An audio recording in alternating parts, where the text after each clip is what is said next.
Hello everybody and welcome back to Odin's movie blog. I am the critic who is a cynic. Hope you're doing well. And today I first wanted to say a huge thank you to every person for all of the well wishes. Once again, I am about maybe a day away. Should be able to tell you guys what's been going on with me tomorrow. So just again, thank you so much for all the thoughts, all the prayers, all the kind words. It really does mean a lot to me. Also, a huge thank you to the people who sent me these boxes. I have 4 packages picked up for the post office, and yeah, I cannot wait to open these tonight. So yes, indeed, I'll be opening these on the one-man low council tonight. Tonight's going to be another open forum because it seemed like everyone liked that last night. And since I'm opening packages, it seems like the best thing going forward. But for today's video, we're going to be talking a little bit more about box office numbers, a little bit of box office theory here, because there is still a lot of misinformation being spread around. And there was also, I think, a mostly fair video put out by Screen Rant recently.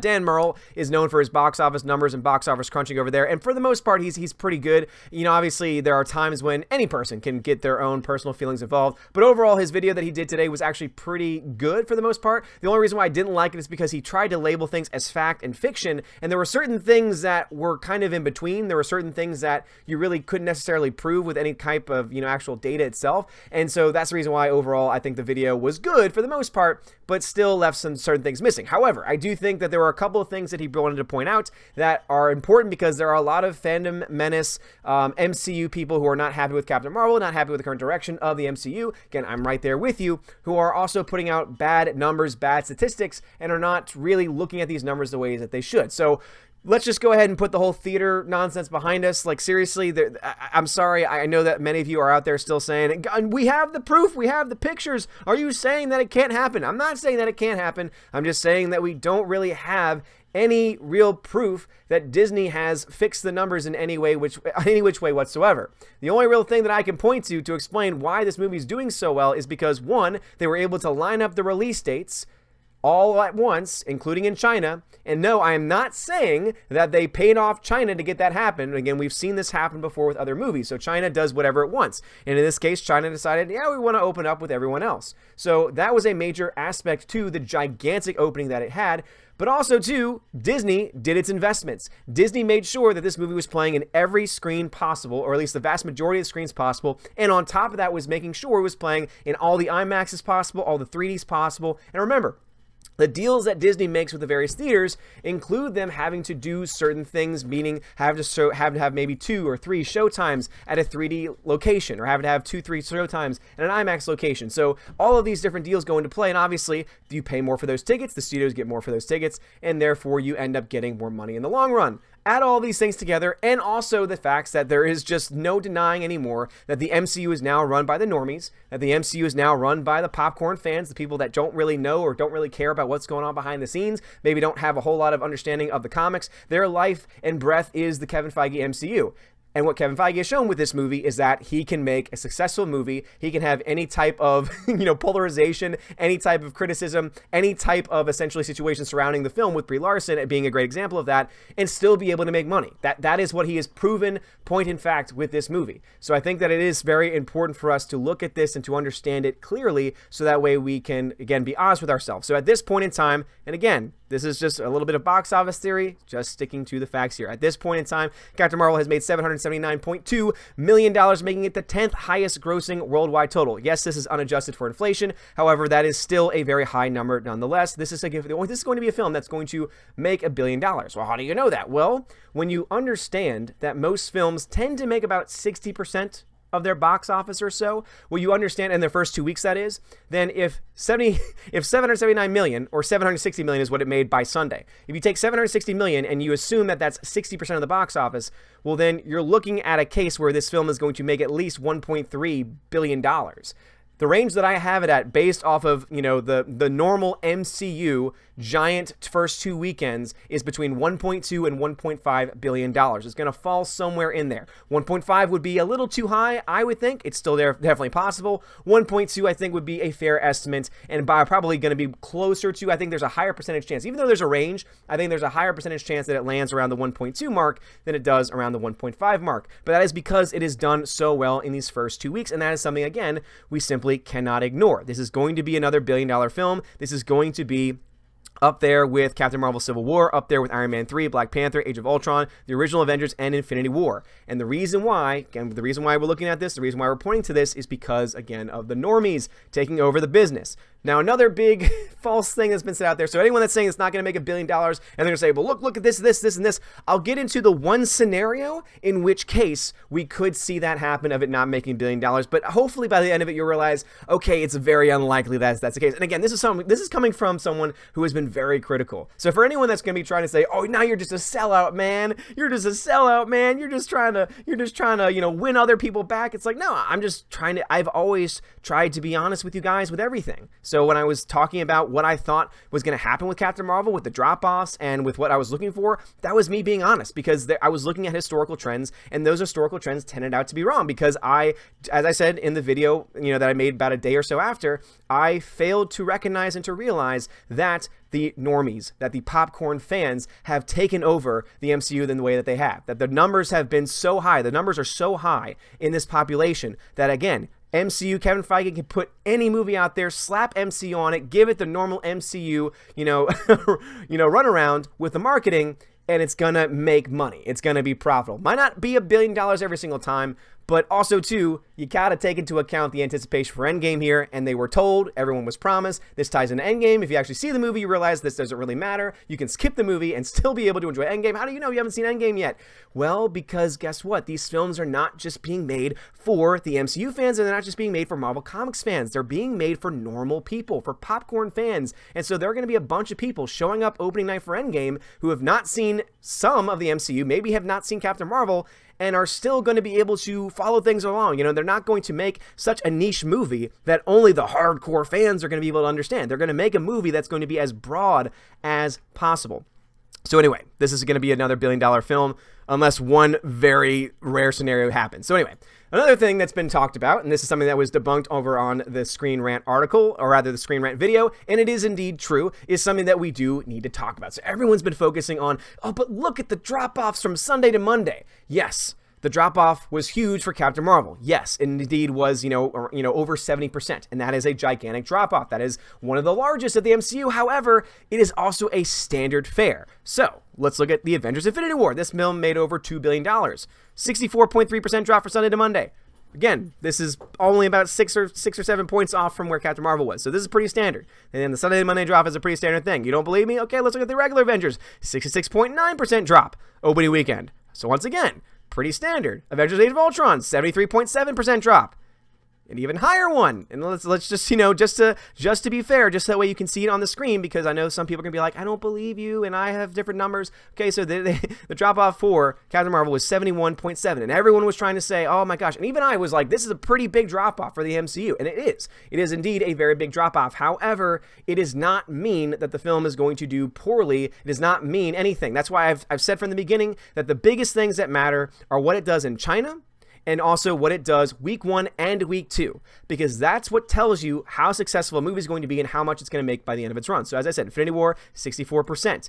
Age of Ultron, right there, the regular Avengers, 66.9. Age of Ultron, 73.7. Black Panther. And then people are going to be looking at this and saying, but wait a minute, here's the exception. You want to know why this is the exception? Is because this came out over a holiday weekend. So therefore, the drop was not nearly going to be as high because a lot of people were still off on Monday. And so therefore, that's why you saw this kind of drop the way that it was.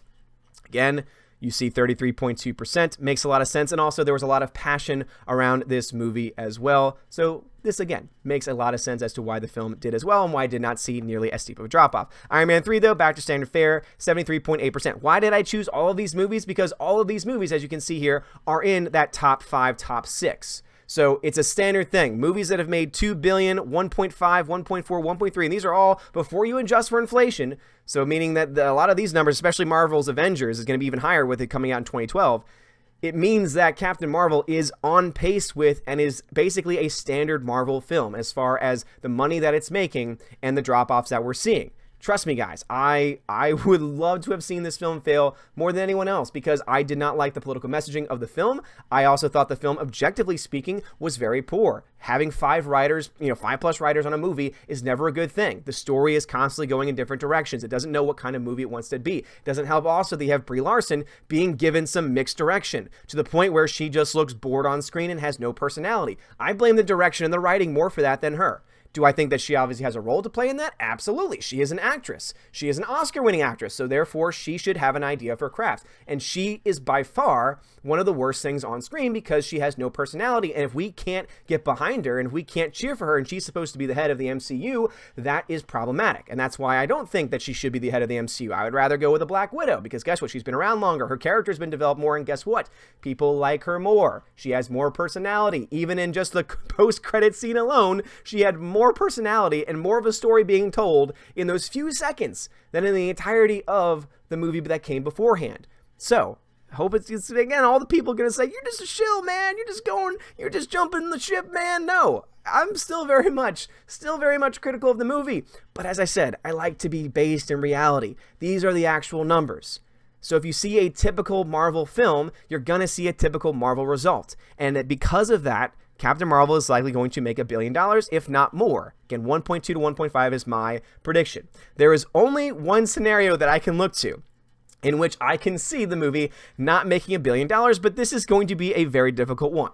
So, I have up here listed Batman v Superman, BVS, Dawn of Justice. Everyone knows my opinions on this movie. I didn't like it. I thought it was very bad. Everyone keeps saying, you need to see the director's cut. It's so much better. Okay, you can have that opinion. I am still refusing to try and spend 3 hours of my life doing that. But, maybe one day I'll get around to it. But just to show you once again, so we saw a 55% drop. But you see, look how much lower it is. Yes, but this is also a film that only ended up making $873 million. Oh, but that's a lot of money. On a $250 million budget, it's actually not as much as you would think. Just going to throw that out there. I mean, we can see some profits here, but also, too, this is what made it difficult for Wonder Woman to do well, and this is also the reason why Justice League ended up losing money in the barely breaking even, if not losing money, with the $650 million box office that it had. But the reason why I bring this film up is because when you look at its opening, so opening weekend here and domestically, you have $166 million. Going into the foreign market, opening weekend, what did you get? $256 million. But, as I said, first 2 weeks. By the first 2 weeks, this film had made $422 million. Again, $422 million in the worldwide, or rather in the foreign market. And then by the time it was here domestically, 260, meaning that this had made about $650 million in the first 2 weeks. But as you can see, it only ended up making another 200 plus million or so, meaning that this film made about 78% or so of its entire box office run in the first 2 weeks, which is an excessively high number. Most films fall between the 50 and 65%. Big budget films, that is. This film exceeded that very much so. Bad word of mouth. Again, the audience ratings for this were not very high no matter where you looked. Critics' ratings, we obviously know, weren't very high, but that's because not only was it a bad movie, but they obviously, and I will at least admit to you to this point, that there is an anti-DC bias in the critics themselves. I do believe in that. I do honestly think that is a thing. But also, too, this was an objectively bad movie. I'm just going to throw that out there. For any of the DC fanboys out there, again, we can have a discussion, but I'm sorry, it's objectively flawed. You can't get past that. The point of this is that the only way that Captain Marvel will not make $1 billion is if it has a similar result. If it makes almost 80% of its entire overall gross, then at that point, based on the math that I've done, based on the fact that it's made, again, $760 million so far opening week, or rather, through the, it's up to 780 now, but by this past Sunday, it was at 760. Based on that 760 number, if you take that and if you put it to an 80% again take of a total, you end up around $950 million. So even if that was the case, it would still make more than BVS, but that would require it to have made 80%. We're not likely going to see that massive of a drop-off. Again, everyone's going to look to the week 2 to week 3 and week 3 to week 4 drop-offs in China, everywhere else. I don't think the movie is going to end up making as much as some others in China. That I do stand by. Again, let's see if they've actually updated the numbers. At this point, it's made $131 million, which is actually pretty good. It's likely going to peter out around $150 million, so it's not going to be the biggest thing ever in China, but $150 million is still very much more than what Black Panther and even what Wonder Woman did. So it is indeed a success in China. There is no denying that, and it is going to make a lot more money. This is, again, a film that's going to break the billion-dollar mark. The question is when. Is it going to be by this weekend, next weekend, the weekend after that? We don't know. But to say that it's going to make an 80% drop and be somewhere in the BVS territory, there's a lot of factors there. Because, yes, you could say Captain Marvel has bad word of mouth, but at the same time, too, there are clear differences between them. But anyway, guys, that's my own thought about this. And this is actually all based off of a statistic that I was looking up earlier because I was talking about some, BVS with somebody, and I was like, hey, I wonder what the comparison is. Oh, wait a minute. BVS is actually a really good number and a really good movie to indicate, because everyone might be saying, oh, BVS, it happened to that. That it dropped out, had no legs. That is true. But BVS was also part of the DCEU, and it's had a history of not performing at the box office up until Aquaman was kind of the movie that was able to throw all of that out the window.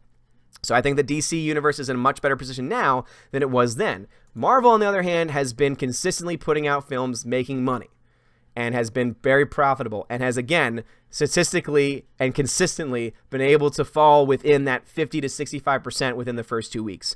Captain Marvel does not seem to be any different, and the reason why is because the normies, the popcorn fans, have taken over. So I would love to hear your thoughts about all this in the comments below. If you'd like me to do some more box office theory breakdowns, please let me know that as well. Seriously, you're all amazing, beautiful people. Cannot wait to open up those packages on the live stream tonight. So thank you again for all those who sent it. And you're all amazing and beautiful people. Have a wonderful day. Drop a like, hit the subscribe if you haven't done so already. And as always, God bless.